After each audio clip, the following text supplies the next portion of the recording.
Hi there, and welcome to the 8th video in a series of videos about how to use Managebac effectively in your MYP class.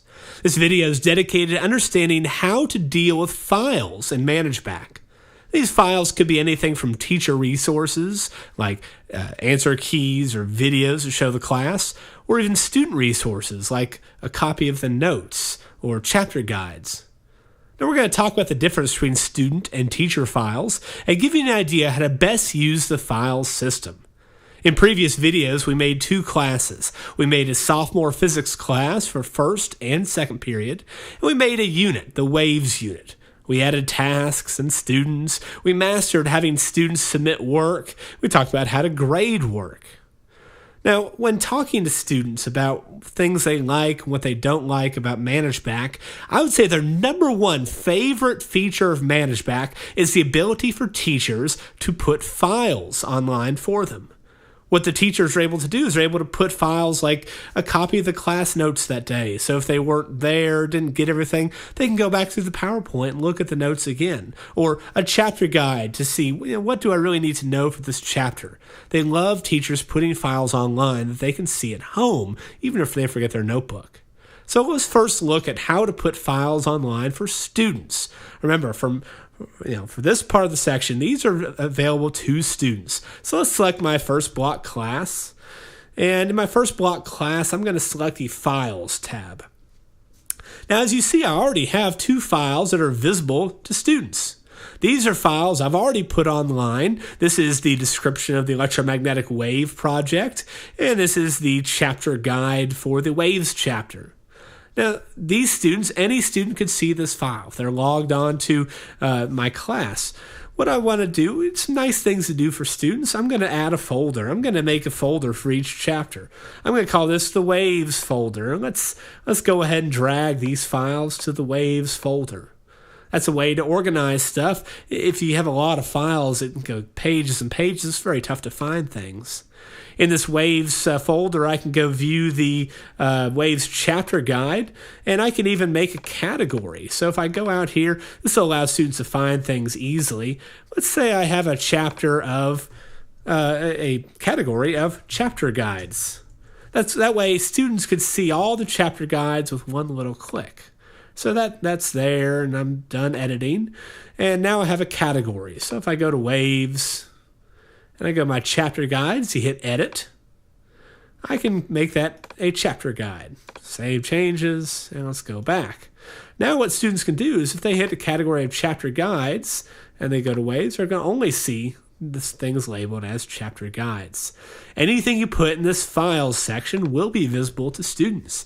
If you have an electronic copy of the book, put it here. If you have your syllabus, put it here. If you have documentation about big projects or assignments, put it here. This is going to be available to them at all times. No longer can a student say, oh, but I left the worksheet at home. Put it here. Put daily worksheets if you like. Anything you put here, the students will see.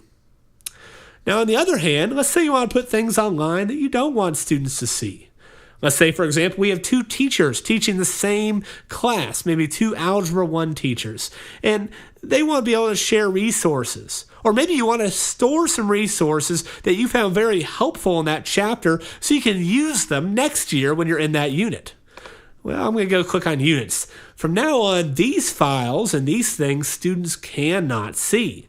Anything you put here, students won't be able to see. I'm going to click on my Waves unit, and I'm going to edit the unit plan. Now, let's say in teaching that Waves unit, there were a couple of resources that were very helpful to me. I can add a couple of resources. I could just add a journal where I talk about it was helpful to show a picture of waves.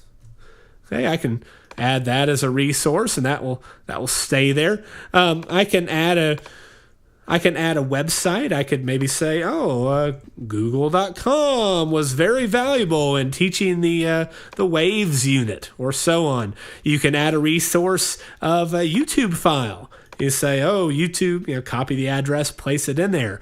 You could add a file. So let's say I'm going to choose a file. Let's put my quantum physics test in there. Let's just add that. Now that quantum physics test is going to stay in my resources. Students will not be able to see it, but next year I'll have my quantum physics test right there. Maybe I even want to add my, let's see here, what we got? Maybe my nuclear decay test answers.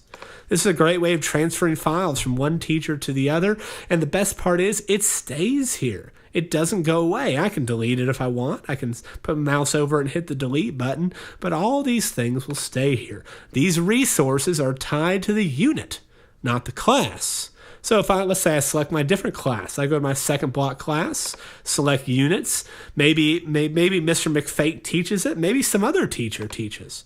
But I click on my waves unit, I edit it, see what's going on, I look at my resources, and there they are. All the resources are available to me. This is going to be available to any teacher, well, really any teacher, but any teacher specifically with your subject area. So any teacher in year 5 that's teaching physics will be able to have easy access to all of these resources. It's a nice way to store things because your memory sometimes isn't that great. How many times have we found a cool video, but we have to rediscover it every year because we've forgotten it? Files on Managebac are very valuable. I hope you'll find a good use to use files, not only in maybe sharing PowerPoints and worksheets with students, but also sharing good resources within your subject. Now, if you dive deeper into it, you can share resources across different subjects, but we'll save that for a future video.